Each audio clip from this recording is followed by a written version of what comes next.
سعدت اليوم وتشرفت جدا باللقاء الذي خصني به فخامة الرئيس الجزائري عبد المجيد تبون.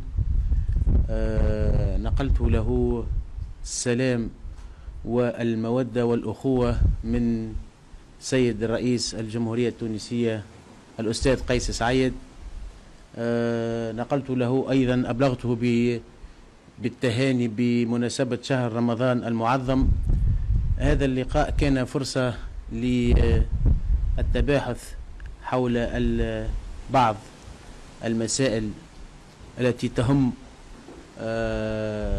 وزارتي الداخلية للبلدين. أيضا كان فرصة هذا اللقاء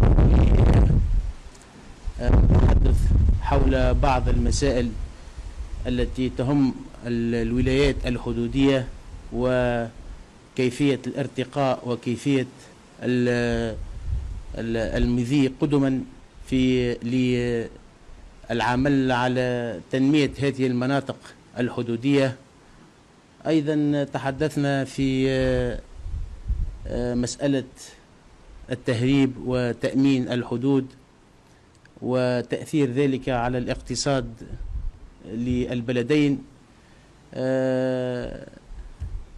في الأخير يعني بلغني رسالة أيضا مودة وأخوة للرئيس قيس سعيد، متمنيا أن مزيد تدعيم هذه العلاقات الثنائية لما فيه الخير لبلدينا